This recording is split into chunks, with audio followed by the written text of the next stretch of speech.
Цела недела нема ниту збор од надлежните институции за пожарот во Глобал во Струмица. Нема информации за причината за пожарот, но уште пострашно, нема ниту збор за одговорност за ужасниот факт дека во овој јавен објект на општината нема соодветна противпожарна заштита. За тоа никому ништо, ни збор за одговорност. А за тоа има само една единствена причина. Објектот Глобал е дело и во заштита на Зоран Заев. Ниту при градбата е водено сметка за стандарди, ниту инспектори смееле да работат, ниту потоа при легализацијата е водено сметка за противпожарната заштита. И никој не смее ниту денеска да писне. Почитувани, Антикорупцијската комисија сама отвори предмет за случајот Глобал за вмешаност во можни корупцијски дејства на Зоран Заев во Глобал, ама еве трета година антикорупцијска молчи за овој скандал, ниту соопштува зошто го отвори, ниту какви наводи има сега. Антикорупцијска не смее да писне за никого во близина на Заев, а не пак за Заев директно. И тоа се покажува. Почитувани, Зоран Заев и досега имаше неколку прилики да ја повлече аболицијата за Глобал и правдата да ја побара на суд, ама тоа не го бара.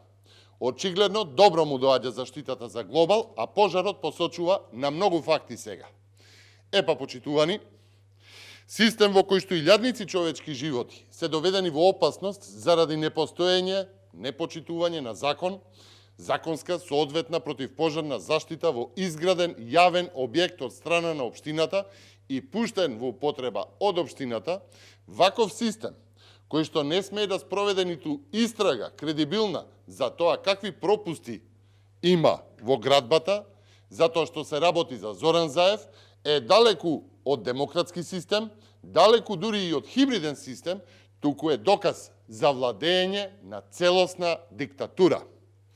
Што има врска? Што оваа градба не е по закон и по стандарди, што има врска? Што се работи за трговски центар, што има врска?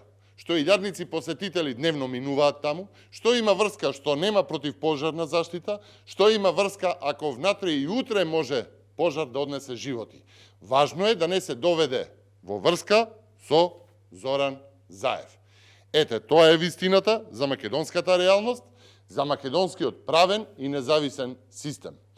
Ова е класичен диктаторски режим, кој што го крие диктаторот и е во негова служба, дури и кога неговата лукративност и криминал директно загрозуваат човечки животи. Почитувани, или институциите ќе застанат јавно со посочување на одговорност кај оние што го граделе и толку години не воделе сметка, доведувајќи бројни животи во опасност, или ќе станат соучесници во некој иден пожар со смртни последици, бидејќи молкот е таа единствена порака. Кој градел вон стандарди? Што е со одговорноста на урбанистичкиот и градежен инспектор?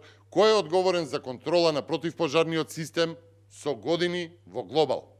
Со ваква премолчана аболиција за загрозување на сигурност и предизвикување на општа опасност, не е ниту чудо што криминалци и убици се пуштаат на слобода. После ваков молк, јавното обвинителство и судот во целост покажуваат дека се клекнати пред диктаторот. После ваков молк за Глобал, нивната порака гласи: ничи човечки живот не вреди колку власта и неказнивоста на диктаторот. Молкот на институциите сега е за Глобал е соучесништво во некој иден сличен пожар во кој што за жал може да има и човечки жртви. Ви благодарам. Дозволете ми во оваа прилика да одговорам и на двете прашања поставени до прес-центарот на ВМРО ДПМН. Прашање од Миле Ристевски од Македонската телевизија: дали останувате на ставот за одложување на пописот за една година? Мислите ли дека во 2022 година работите ќе бидат посоодветни за статистичка операција? Почитувани, она на што стои ВМРО ДПМН и на што останува како став е дека е важно пописот да е кредибилен за градење на политики. И затоа ВМРО ДПМН останува на барањето за попис кој што ќе се спроведува со апарат за земање на отисок од прст.